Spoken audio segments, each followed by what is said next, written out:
Hello. Tonight, we travel north, far beyond the noise of modern life, beyond roads and cities, beyond the rush of clocks and bright lights. We journey to the quiet fjords of Scandinavia during the Viking Age. But this is not a story of battles, not a story of conquest, not a story of kings. Instead, we will spend a quiet day, a simple day, a gentle day. We will wake before the sun rises above the mountains. We will stand beside calm waters as morning mist drifts across the fjord. We will step inside a longhouse warmed by firelight and wood smoke. We will listen to the soft rhythm of weaving, carving, and distant oars moving through still water. Tonight, we slow down. We walk through daily life, through ordinary moments that once filled the lives of farmers, fishers, and craftspeople over 1,000 years ago. So take a slow breath. Let your shoulders soften, and allow the northern light of long ago to guide you gently into rest. Our quiet day begins at dawn. In the fjord, you wake before the sun, not because of noise, nor because of duty, but because of the cold. It rests gently against your face, thin as a veil, slipping through the small smoke hole above. The air inside the longhouse is dim and blue, neither night nor morning. A pale breath escapes your lips and disappears into the stillness. For a few quiet moments, you do not move. You listen.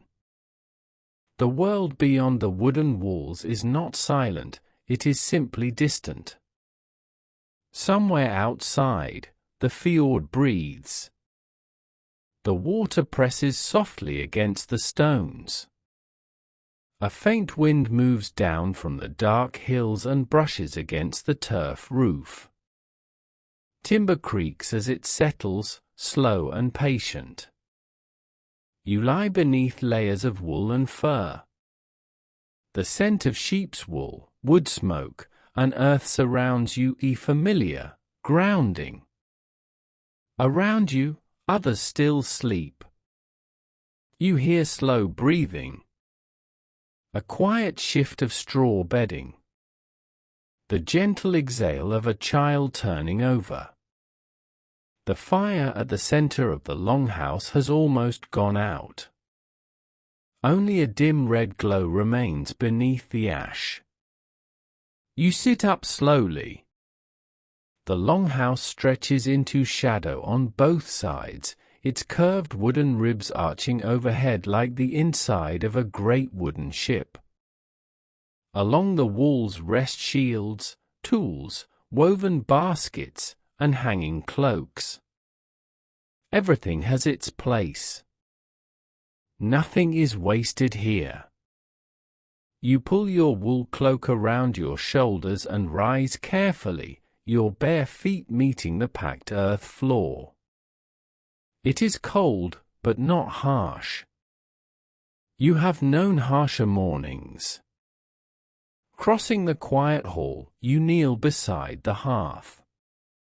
You stir the embers gently with a stick, patient and unhurried.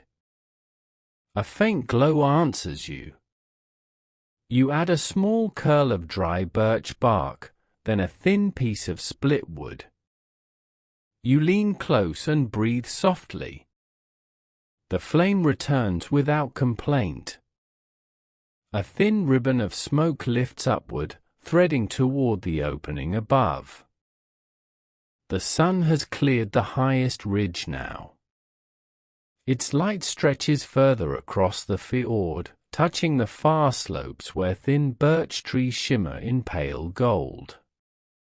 The mist that once hovered above the water dissolves slowly, lifting in delicate ribbons until it disappears into the morning sky. You remain near the shoreline for a while, watching the light change. The fjord does not sparkle loudly. It glows. Quietly. Steadily.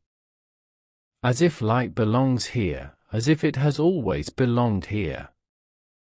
Behind you, the settlement is no longer half asleep. Doors open fully now. Wool cloaks are shaken free of night's chill.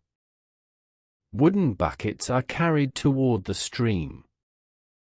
A soft rhythm begins to form, not rushed, not chaotic, but alive. You turn and walk back up the gentle slope toward the longhouse. A dog stretches beside the doorway, its tail brushing against the earth in slow, content movements.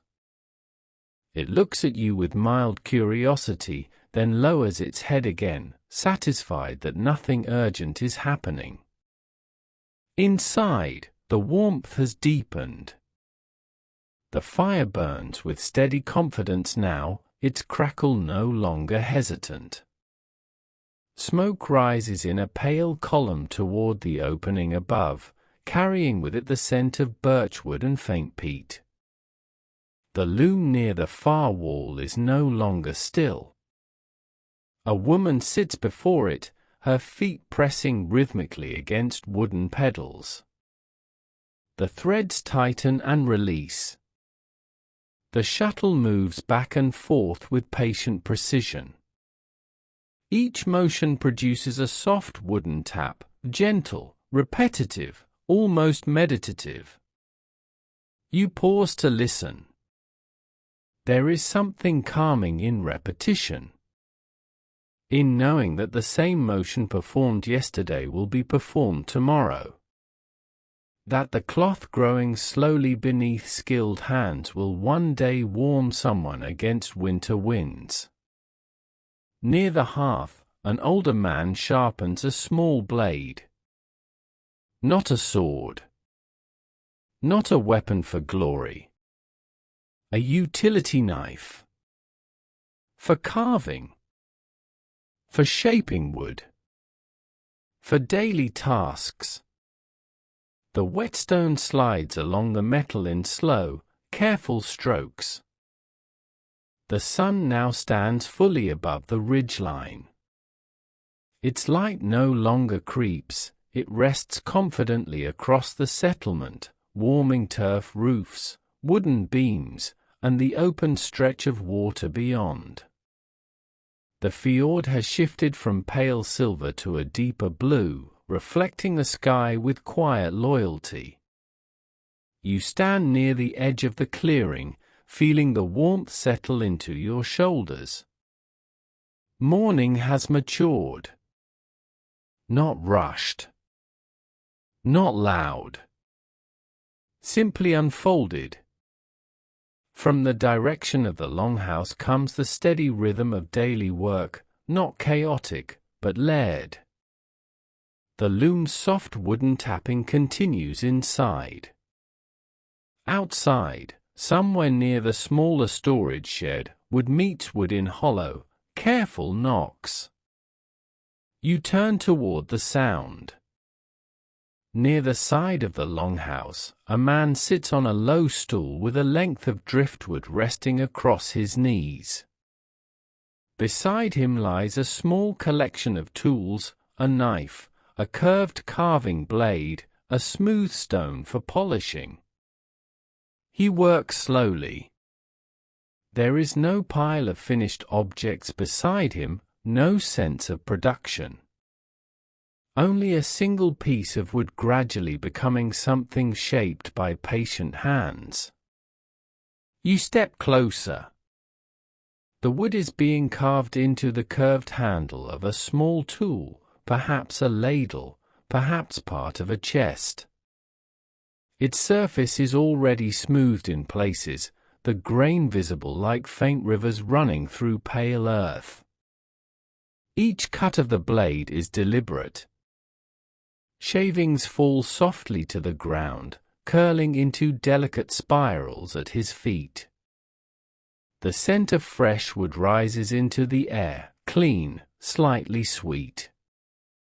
He pauses often, not from fatigue, but to observe, to turn the wood in his hands and examine how the light touches it, to feel the shape forming beneath his fingers, to sense where the blade should move next. You kneel nearby and gather one of the wood shavings between your fingers. It is thin enough to let light pass through, almost translucent at its edge. There is something deeply calming in this kind of work. Transformation without urgency.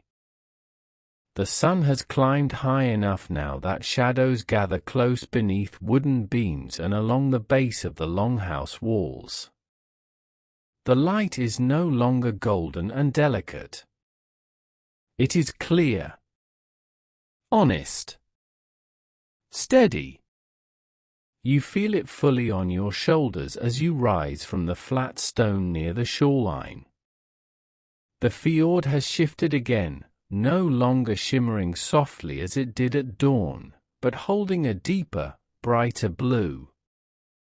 Small ripples cross its surface where a gentle breeze has finally begun to move through the valley.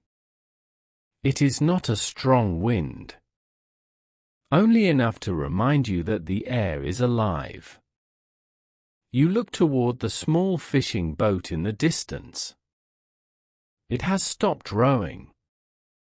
The oars now rest inside the hull. The men move carefully, lifting and lowering their nets into the water. Their movements are small against the wide fjord, but deliberate. The nets disappear beneath the surface like quiet questions cast into the deep. You watch for a moment longer. Then you turn back toward the settlement. The morning work has shifted in tone. Where earlier there was preparation, kindling carried, tools sharpened, water drawn, now there is steady continuation. The carved wooden handle is complete. It rests on the ground beside the man who shaped it, its surface polished smooth with a rounded stone. He runs his fingers over it once more, feeling for imperfections. Finding none, he nods quietly and sets it inside a small wooden chest near the doorway.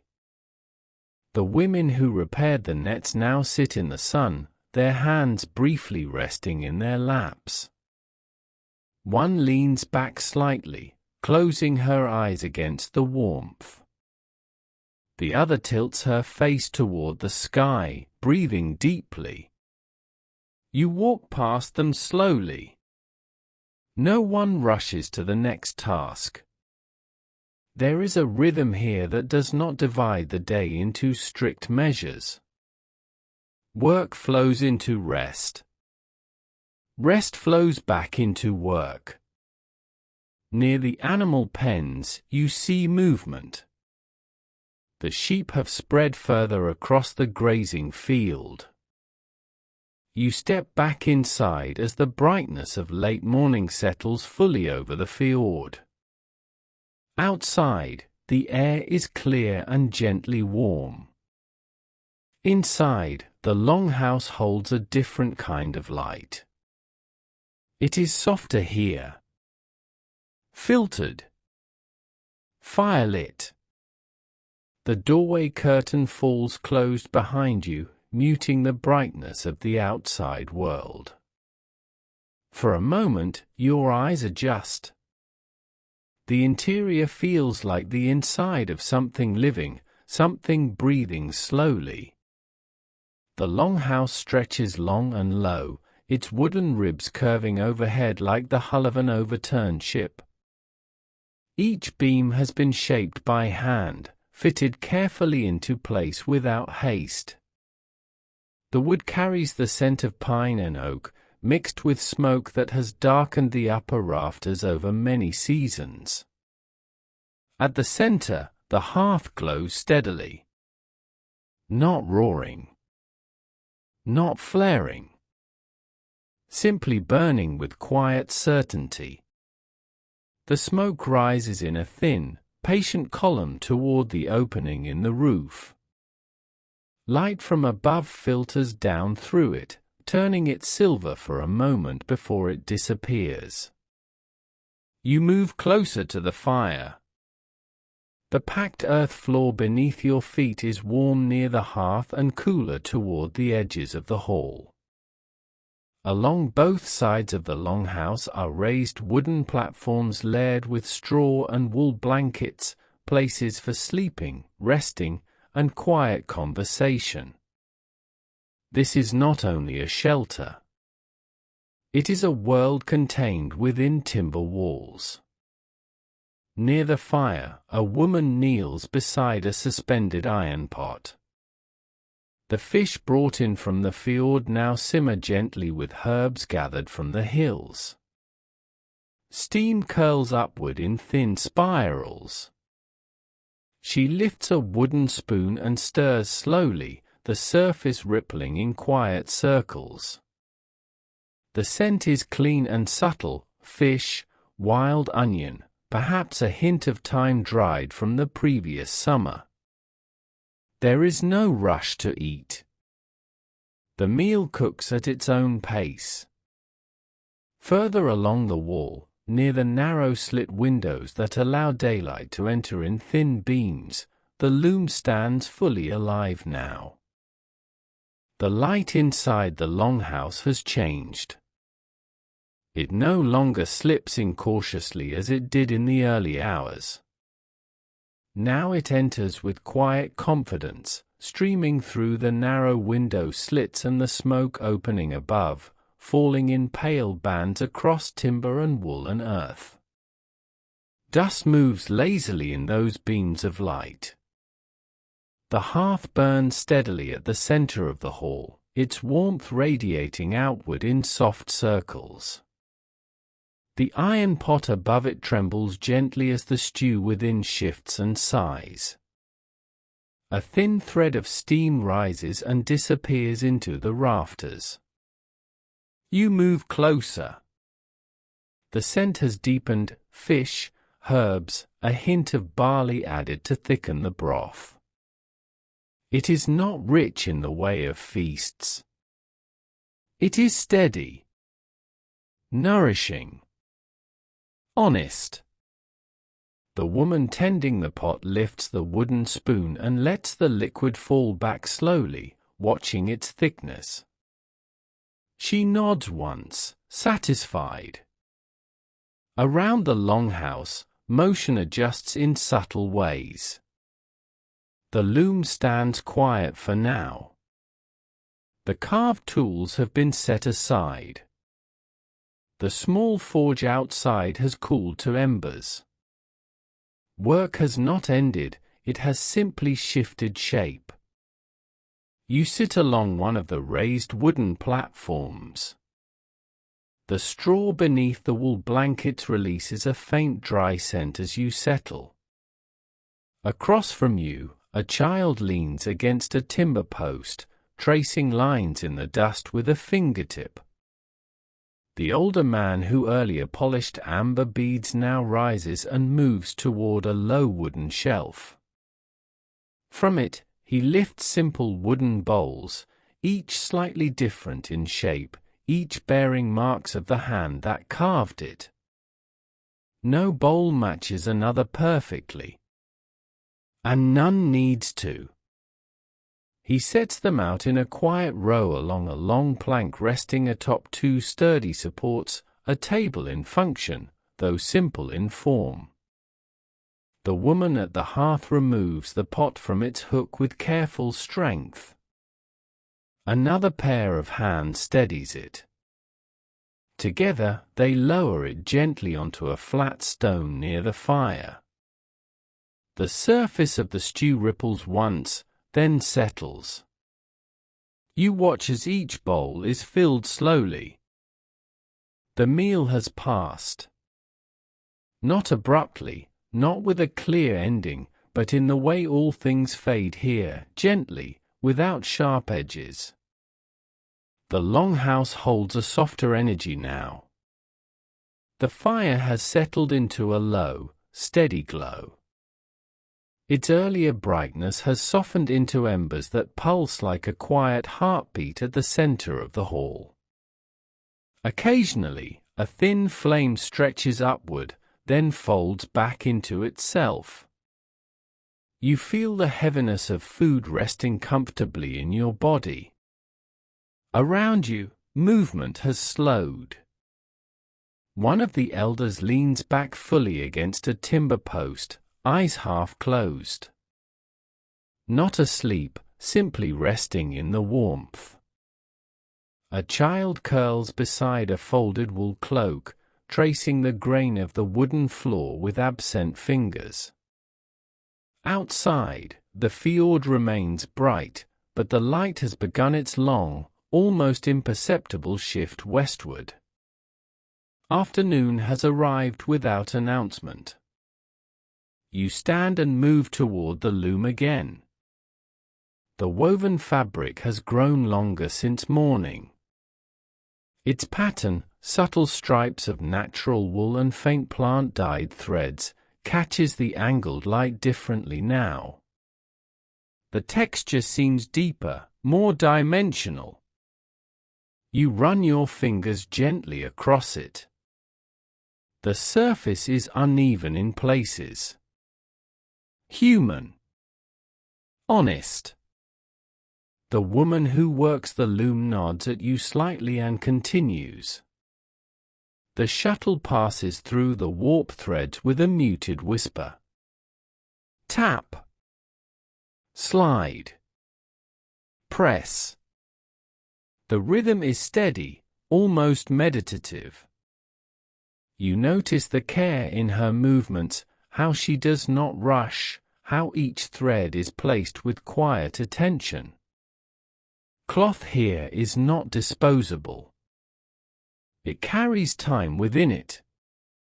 Hours of spinning. Hours of weaving. Seasons of tending sheep. The memory of fields and shearing and patient hands. Every garment in this longhouse once began like this. Across the hall, another form of craft resumes. The older man has taken up a piece of pale bone, smoothed and cleaned long ago.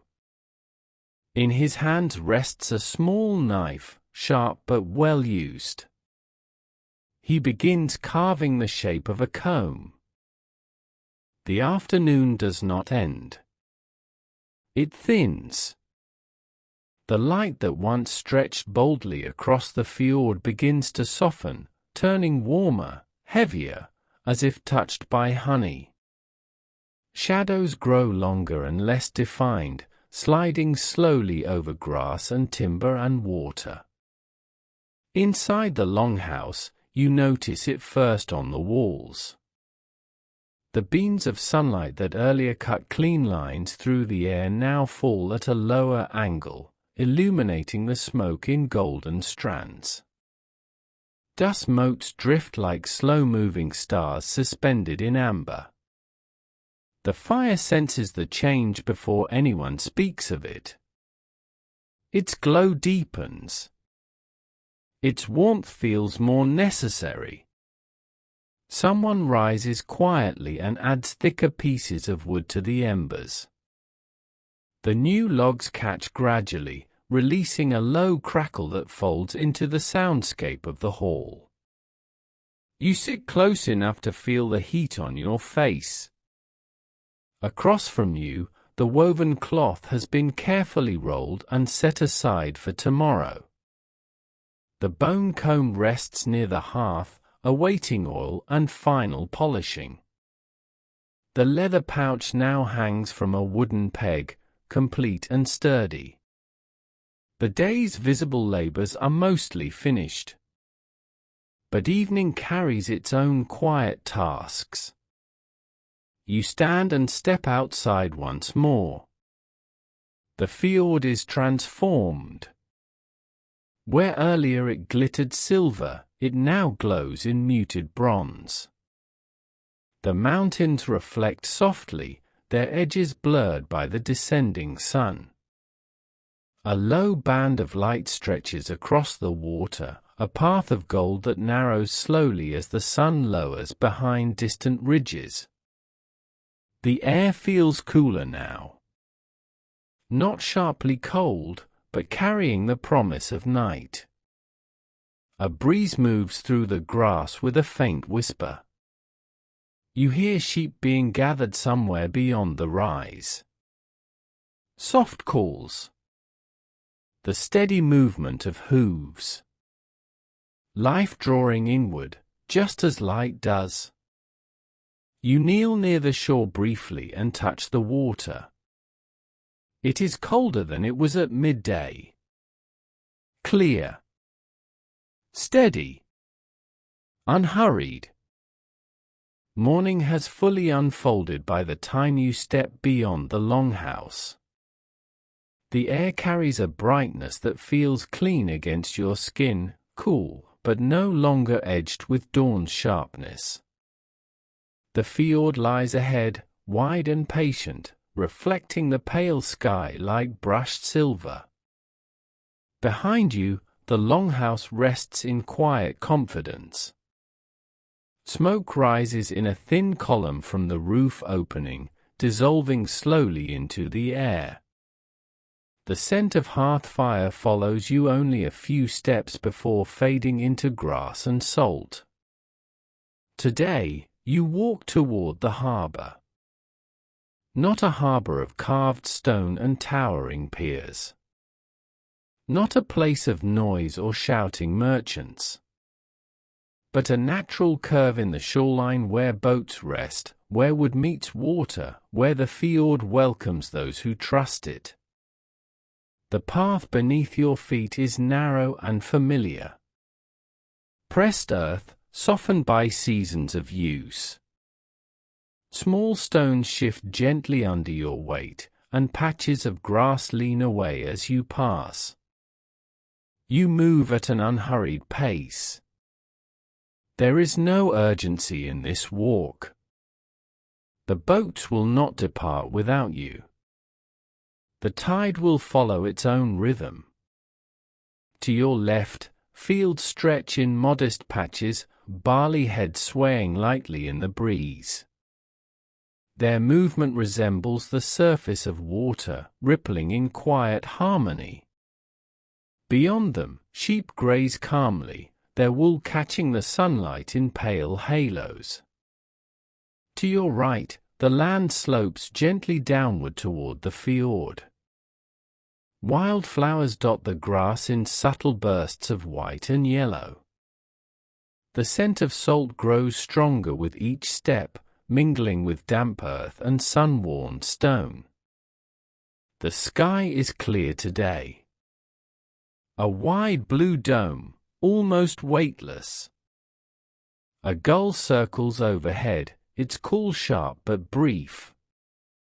The sound fades quickly into the openness. You continue along the path, noticing how the light shifts across the landscape. The mountains on the far side of the fjord stand steady and immense, their dark slopes softened by distance. The harbor fades behind you without ceremony. There is no clear line where land ends and water truly begins. The transition happens gradually, stone giving way to depth, shoreline dissolving into reflection. The boat settles into its movement as though it remembers this path better than any of you. You hold the oar with both hands, fingers wrapped around smooth, worn wood. The surface bears the polish of years, shaped not by tools, but by palms, by repetition, by steady journeys across this same fjord. For a moment, no one speaks. There is only the rhythm. Oars dip. Water parts. Wood creaks softly. Then returns to stillness. You pull again, feeling resistance give way to glide. The boat answers each stroke not with force, but with quiet cooperation. It does not fight the fjord, it moves with it. The mountains on either side rise like ancient witnesses. Their slopes carry patches of forest clinging to rock, dark green against stone. Higher up, the land grows bare and grey, streaked with the memory of snow. The sky above is wide and patient. Clouds drift slowly, long, thin strands stretched by wind at a higher altitude than you can feel. The sound of rowing becomes its own kind of language. Pull. Breath. Release. The water gathers in small spirals around the blade of your oar before smoothing itself again. For a brief second, the fjord remembers your presence, then forgets it. You glance down into the water. It is clearer here than near the shore. Beneath the surface, sunlight filters in pale shafts, illuminating suspended particles and the faint shadow of the boat gliding above. Occasionally, you catch the quick flash of movement, a fish shifting direction, startled not by fear, but by awareness. The boat continues forward at a steady pace. The shoreline grows quieter in detail, reduced to broad strokes of color and shape. Grass becomes a green band. The longhouse a distant memory. The boat turns gently toward home. There is no sharp pivot, no sudden shift in direction. One rower eases deeper into the water while another pulls shorter, guiding the bow in a smooth arc until the harbor lies ahead once more, distant, but waiting. The fjord has changed subtly. The wind has grown slightly stronger, no longer a soft brush against your cheek but a steady presence pressing against sailcloth and skin. It carries a cooler edge now, moving down from the higher slopes where shadow has begun to gather. You adjust your grip on the oar.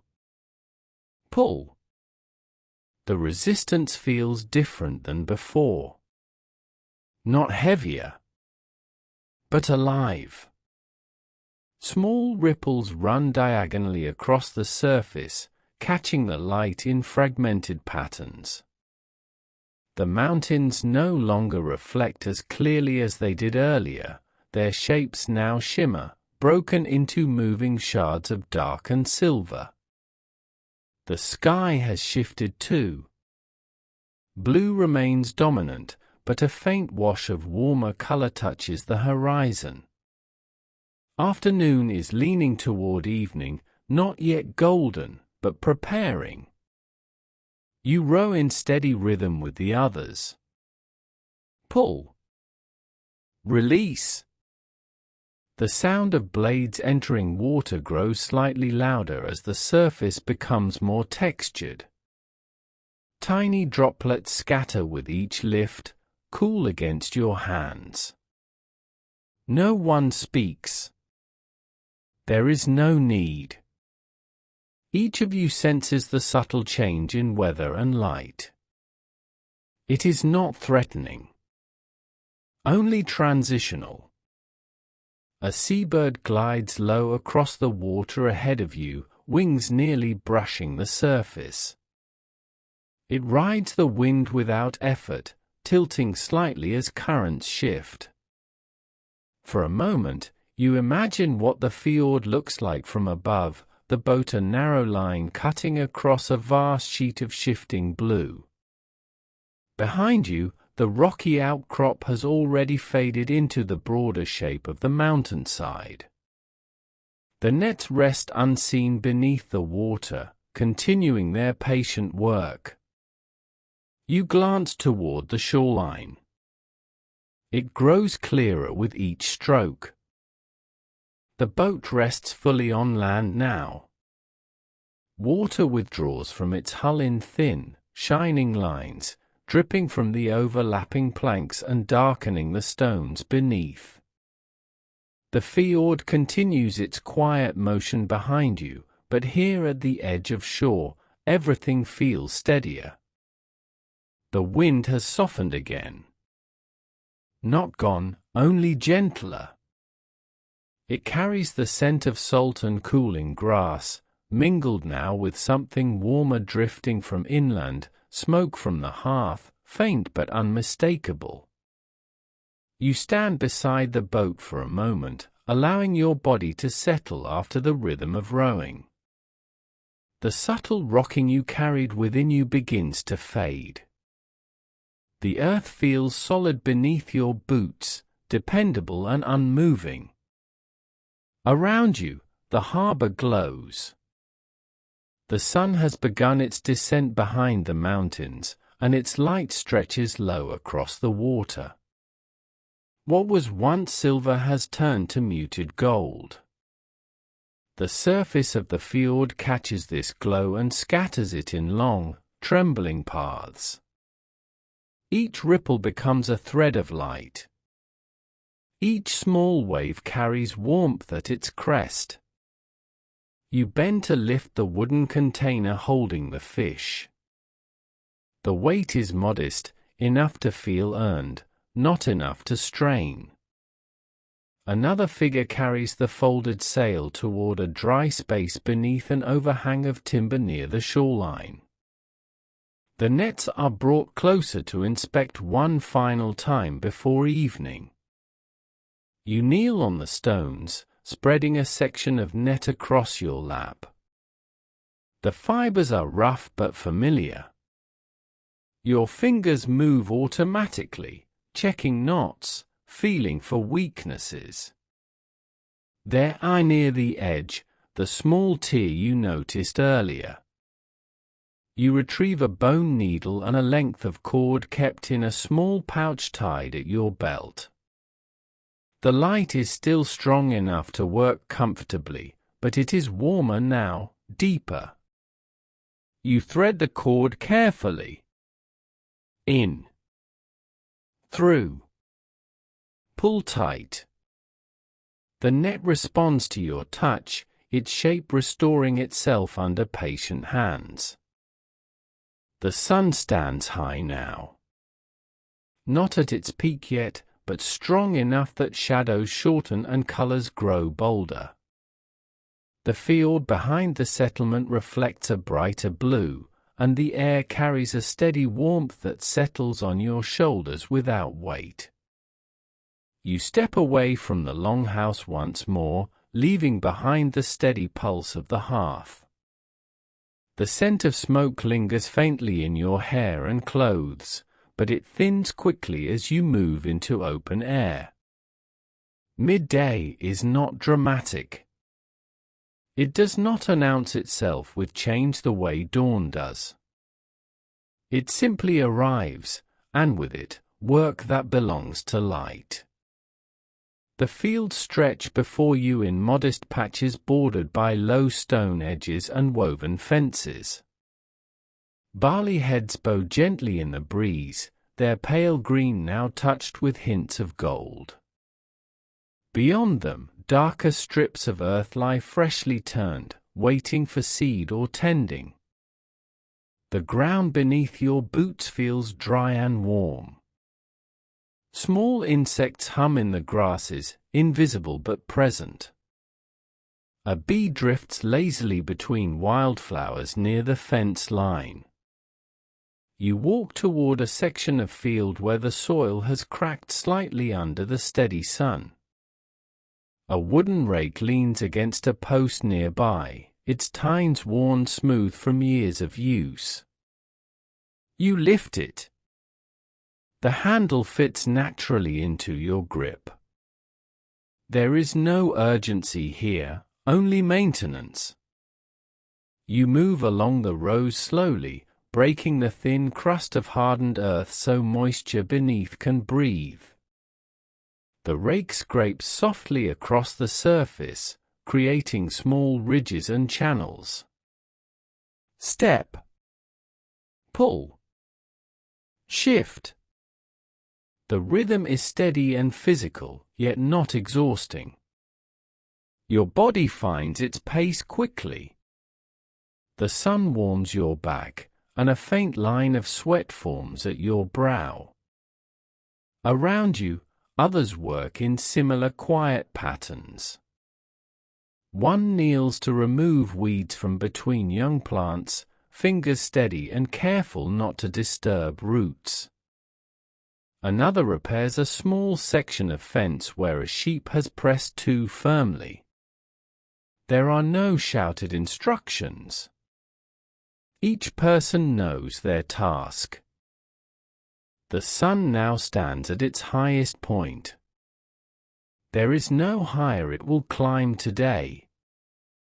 Shadows gather tightly beneath fences and tools. The air has thickened with warmth, and the world feels briefly suspended in brightness. Even the fjord seems quieter under the stillness of noon. Fieldwork eases for a time.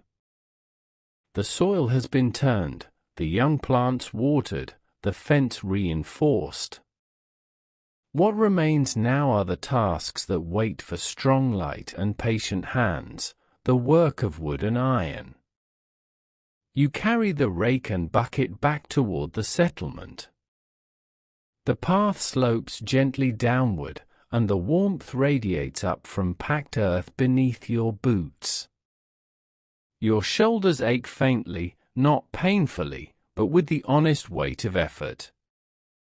The longhouse stands ahead, its timbered walls absorbing the sun. To one side, near a smaller outbuilding, a shaded workspace has been arranged. Wooden beams extend outward to form a partial cover, enough to soften the heat without blocking the light. Tools rest along a low bench, knives, chisels, a wooden mallet, coils of cord, iron nails hammered by hand. You step into the shade. The difference is immediate. The air remains warm, but the glare softens. You inhale deeply, grateful for the relief. A wooden plow component lies across two supports. One of its crosspieces has cracked near the joint, not fully broken, but weakened. If left unattended, it would fail during heavier use. You run your fingers along the split. The wood is dry and rough, the crack shallow but spreading. Repair must be careful. You select a small knife and begin shaving away the damaged edge, removing splintered fibers to reveal solid grain beneath. The motion is controlled, precise. Shave. Turn. Examine. The scent of fresh cut wood rises immediately, resinous and clean. Small curls gather at your feet, catching stray sunlight. When the weakened section is clean, you reach for a narrow strip of stronger wood prepared earlier. The sun has begun its slow descent. Not enough to cool the earth, not yet, but enough that you can sense the shift. Shadows no longer hide directly beneath objects. They lean slightly eastward, stretching just a little farther than before. Midday is passing. The brightest edge of the day has softened. You leave the shaded workspace and walk toward the forge near the lower edge of the settlement, closer to where the land slopes gently toward the harbor. The air changes as you approach. It smells different here. Charcoal. Hot iron. Smoke that is thicker and sharper than hearth fire. The forge itself is modest, a stone-lined pit with a small clay chimney and a leather bellows resting at one side. The coals glow deep orange, their brightness muted by a layer of ash. A figure stands before it, sleeves rolled back, forearms darkened with soot. The rhythm of work here is different from the fields. Less sweeping. More precise. You step closer, feeling the heat even before you reach the stones. It radiates outward in steady waves, heavier than the sun's warmth. Sweat forms almost instantly along your neck. On a flat stone nearby lies a short iron blade, not a weapon, but a utility knife used for cutting rope and shaping wood. Its edge has dulled with repeated use. The blade is placed back into the coals. The bellows are pulled. Air rushes into the fire, and the coals brighten to a fierce, living glow. A low roar rises briefly as oxygen feeds flame. The iron shifts color slowly. Dark. Then red. Then brighter still. You watch carefully. Iron is patient, but it demands attention. When the blade reaches the correct shade, a vivid orange-red, it is drawn from the fire with tongs and placed upon a small anvil stone. The first strike of the hammer rings out across the settlement. Clear. Sharp. Intentional. The sound travels farther than you expect, bouncing faintly against the fjord's surface before fading. Hammer meets iron again. The sun no longer stands above you. It leans. Slowly, almost imperceptibly, it has begun its descent toward the western ridges. Shadows stretch long across the settlement now, reaching toward the fjord like quiet fingers. The air has changed. The sharpest edge of heat has softened into warmth. A breeze moves more freely between buildings, slipping through fence gaps and across open ground. It carries with it the mingled scents of salt, grass, smoke, and worked wood. You stand at the edge of the yard and look outward. The fields glow differently now. Barley catches the angled sunlight, each head tipped with gold. The earlier harsh brightness has become something richer, deeper, almost luminous. Midday work is not quite finished. But it is nearing its natural close. There is one final task waiting, grain that was spread earlier to dry along flat woven mats near the longhouse wall. Under the full strength of noon, it warmed and released moisture. Now, before evening damp can touch it, it must be gathered. You walk toward the mats. The grain feels warm beneath your fingers as you sift through it. It rustles softly, like wind through reeds. You kneel and begin collecting it into shallow wooden trays. Scoop. Lift. Pour. Each motion sends a quiet cascade of kernels against wood. The sound is steady and calming. A younger voice joins you, someone bringing additional baskets. Without discussion, you divide the work. One holds the tray steady. The other gathers. The rhythm establishes itself quickly. Across the yard, sheep shift position again, drifting toward their enclosure without being called. Animals sense the change in light long before humans speak of it. You rise with a full tray and carry it toward the storage shed. Inside, the air is cooler, the light dimmer. Wooden bins line the walls, already holding earlier harvest. You pour the grain slowly into one bin. It settles with a muted hush. Food secured. Work acknowledged. The light outside has begun to soften into amber. You notice it first not by looking at the sky, but by the way the longhouse walls change color. What was bright and clear under the midday sun now deepens into warmer tones. The timber glows faintly, as though remembering every previous evening. You step inside. The transition from open air to interior shadow is gradual but distinct.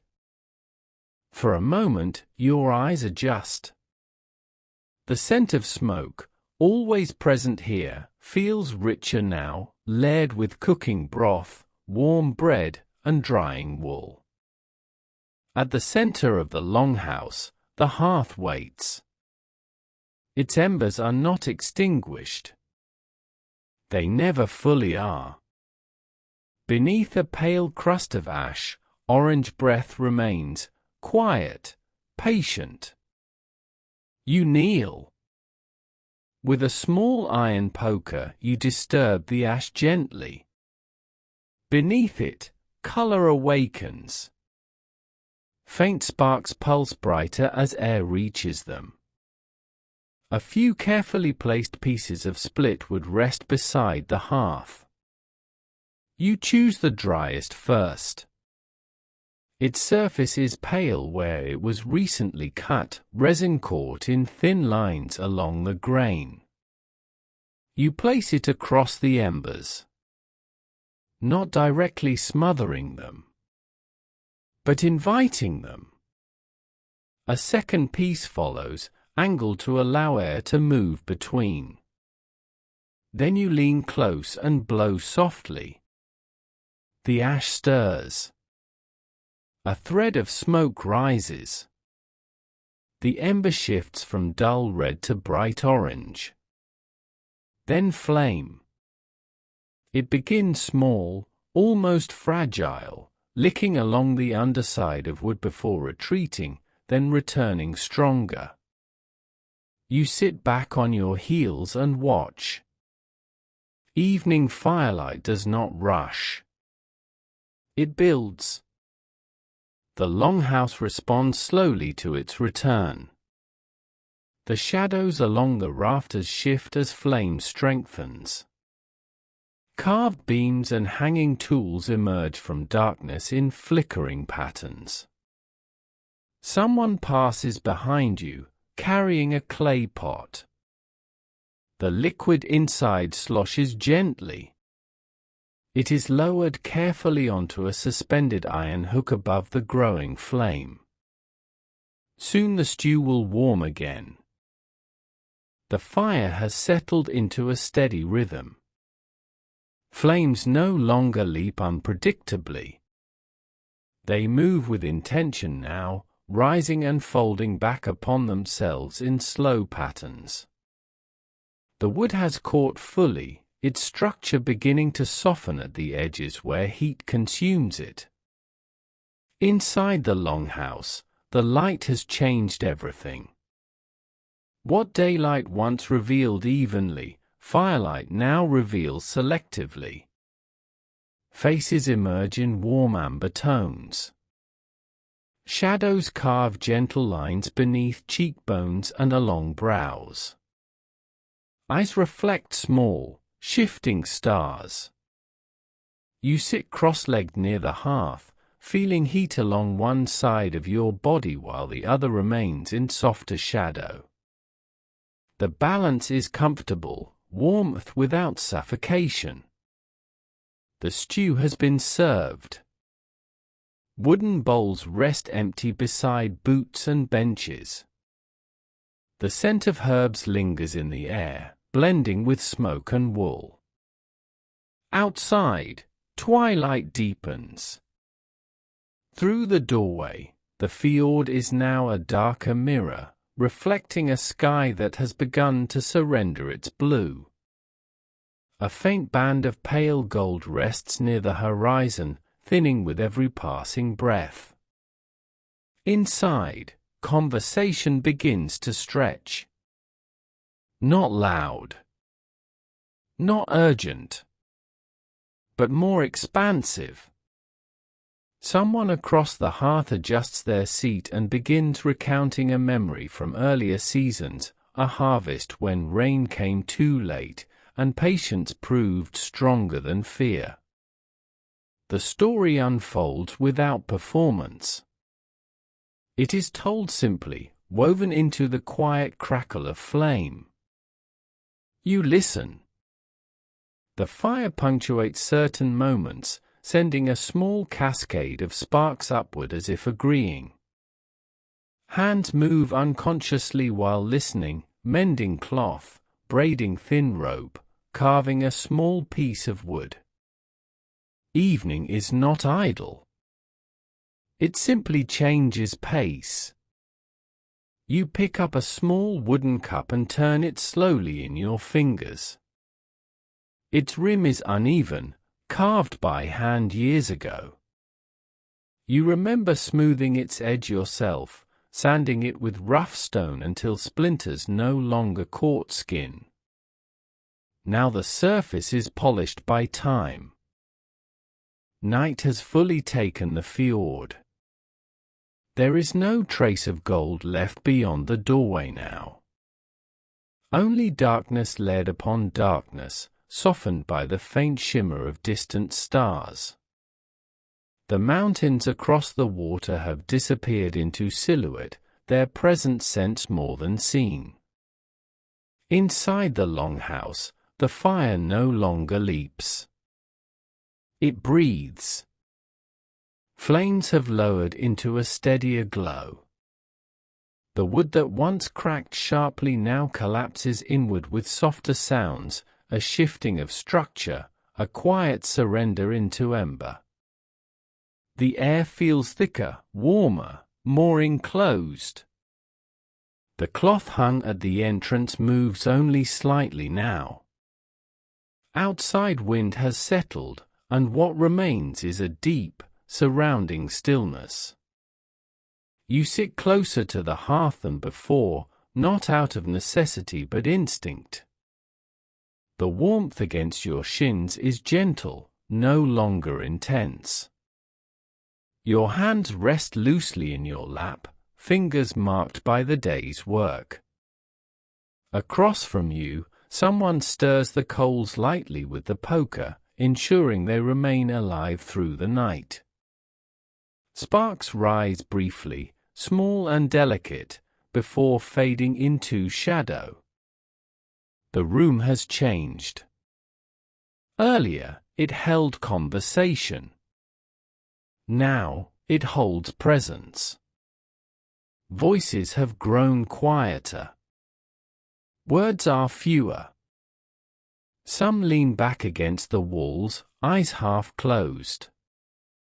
Others continue small tasks, finishing a seam, smoothing a wooden edge, but even those motions slow. You pick up the piece of driftwood again. The carving has deepened slightly. Lines form a simple pattern, not symbolic, not grand. Just repetition. Just care. The knife moves more slowly now. Shave. Pause. Turn. You notice how the firelight plays across the surface you've shaped. The carved grooves hold shadow while the raised edges catch amber glow. Time feels different here. It no longer moves forward in clear steps. It stretches. You inhale deeply. The scent of smoke is stronger now that the fire has settled low. It clings to wool and timber, rising toward the roof in slow spirals. The fire no longer burns in flame. It glows. A bed of embers rests at the center of the hearth, their light low and steady, breathing in slow pulses of red and orange. The last small log you placed has settled fully, its edges collapsing inward, its structure giving way to heat. The longhouse is almost entirely quiet now. Breathing has become the dominant sound. Slow, layered, human. You sit still for a while longer, watching the embers shift beneath their thin coat of ash. Every so often, a faint spark reveals itself, then disappears again as if reconsidering its existence. The air has cooled slightly away from the hearth. The warmth now radiates outward in softer waves, no longer strong enough to reach every corner with equal force. You rise carefully. Your joints respond more slowly than they did this morning. Knees stiff from field work. Shoulders heavy from lifting wooden tools. Your body carries the memory of every task performed beneath the sun. You step closer to the hearth and use the poker one final time, not to stir, but to arrange. You draw the embers slightly inward, consolidating their glow. Ashes pull gently over the brightest sections, not to extinguish them, but to preserve them. Tomorrow's fire begins here. It must not die. The motion is quiet and deliberate. When you finish, the embers glow faintly beneath their pale covering, contained, protected. You straighten slowly and look around the longhouse. Most are asleep now. Forms lie beneath woolen blankets and cloaks. Some rest on low benches. Others on layered straw and hides arranged along the walls. The firelight touches only the nearest shapes clearly. Beyond that, darkness claims details. You walk softly toward the doorway. The woven cloth hung earlier is drawn mostly closed, but you lift its edge slightly and step just outside. Night greets you without sound. The fjord lies stretched before you, invisible except for its reflection of the sky. Night has settled completely over the fjord. Not the soft blue of late dusk, nor the fading violet of twilight, but the deep, endless dark that belongs only to the northern hours after all color has withdrawn from the land. The longhouse rests behind you. Its doorway is closed now, cloth secured against the cooling air. Within, embers glow faintly beneath ash, preserving warmth for morning. Breathing fills the timbered space in slow, overlapping rhythms. But you are not inside. You have stepped out again. Not from restlessness. Not from duty. Simply because something in you wished to stand beneath the open sky once more before surrendering fully to sleep. The ground is cool beneath your feet. Dew has begun to gather on grass near the shoreline, tiny droplets forming along blades and low shrubs. When you move, they brush against your ankles. The fjord lies before you, a long, silent mirror of black glass. The mountains that frame it are barely visible now. Their slopes dissolve into the darkness, edges softened until they seem less like land and more like absence. You breathe in slowly. The air is colder than before. It carries no wind, only stillness. Above you, the sky is vast beyond measure. Stars scatter across it in impossible numbers. Some burn bright and steady. Others shimmer faintly, barely visible unless you let your eyes soften. You recognize familiar groupings, patterns learned not from maps but from voices around the hearth. Stories tied to hunters, travelers, distant gods, and shifting seasons. The northern sky feels closer than it does in other lands. Clearer. As if the darkness itself has been polished. You tilt your head back fully. For a moment, you feel unanchored, as though you might fall upward rather than stand upon earth. There is no sound from the settlement. No cough. No shifting wood. Even the animals remain silent. The world feels paused between breaths. The night has thickened.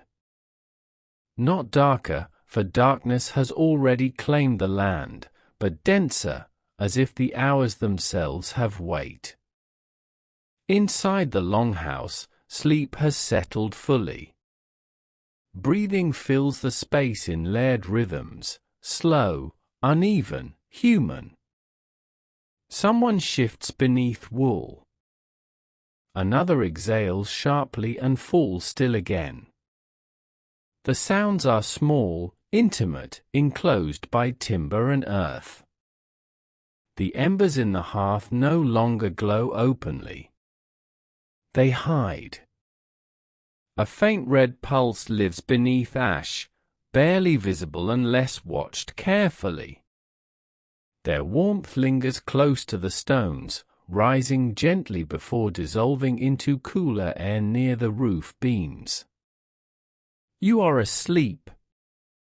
And yet, some part of you drifts upward.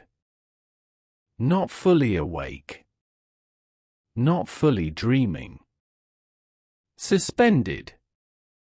Your body remains heavy against straw and hide, but your awareness stirs as if called by something too subtle to name. Outside, the fjord has changed. A thin wind has begun to move across its surface. Not strong enough to trouble boats tied securely along shore, but enough to disturb the perfect mirror of earlier hours. Ripples fracture the reflected stars. The mountains remain silent silhouettes. Clouds, faint and slow, begin to gather high above, not to conceal the sky entirely, but to soften it. Within your sleep, you hear something. A shift. Perhaps only timber responding to the cold. The longhouse creaks quietly, beams tightening as the air cools further. It is an old sound, familiar. Wood expanding and contracting with seasons. Nothing alarming. And yet your breathing alters slightly. A subtle awareness brushes the edges of your mind. In your dream, you stand again at the shoreline. But the water glows faintly, not with firelight, not with dawn, but with a pale shimmer that seems to come from beneath its surface. You do not question it. Dream logic holds gently. You step forward, and the water does not wet your feet. Instead, it feels like cold mist, parting without resistance. The night has reached its deepest stillness. This is the hour when even dreams grow quiet. Inside the longhouse, the air has cooled further. The warmth that once radiated steadily from the hearth has thinned, settling close to the stones before dispersing into the dark corners of the room. The embers are nearly gone. What remains is not flame, not even visible glow at first glance, only a faint suggestion of heat hidden beneath a fragile layer of ash. If you were to lean close, you might see it. A dull red vein beneath grey. A breath waiting to be coaxed. The roof beams above creak softly as the temperature shifts again. The cold outside presses gently against the timber walls, not harshly, but persistently. Wood answers with quiet contraction. No one wakes. Breathing continues in slow, heavy rhythm. A sleeper near the wall curls more tightly into their cloak, drawing wool closer to chin. Another shifts an arm beneath their head, searching unconsciously for retained warmth. Outside, the fjord has grown darker still. Clouds have thinned again, drifting eastward. The stars return in greater number, sharper now, as if washed clean by passing air. The water moves with subtle restlessness, a faint current brushing along the shoreline stones. You stir. Not fully. Your body remains heavy, but a subtle change in the air reaches you. A thinning of warmth. A quiet difference too delicate to name consciously. Your breath clouds faintly before your face in the darkness. You inhale more deeply, then settle again. The hour before dawn is unlike any other. It carries neither the energy of day nor the intimacy of early night. It is a suspended moment. Even the animals feel it. In their enclosure beyond the longhouse walls, one sheep lifts its head briefly. Ears twitch. It listens to nothing in particular, only to the absence of disturbance. Satisfied, it lowers its head once more. The fjord reflects the stars imperfectly now. The flame has found its strength again. It is no longer the fragile tremor of kindling catching uncertainly in the dark. It rises now in small, steady tongues of gold, tracing the edges of fresh wood, illuminating the hearthstones with growing confidence. Inside the longhouse, shadows retreat inch by inch. Not abruptly.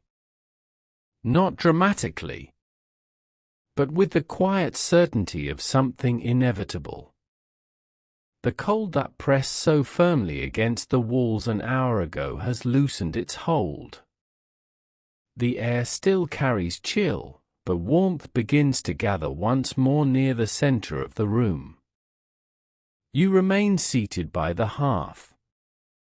Watching. Listening. Behind you, movement increases in small, human ways. Fabric shifts.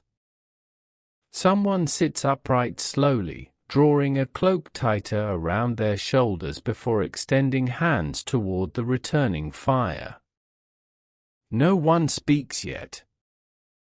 The moment feels fragile, like the flame itself was only moments ago. Outside, the sky has begun its slow transformation. It does not brighten all at once. Instead, a thin seam of pale grey emerges low along the eastern edge beyond the mountains.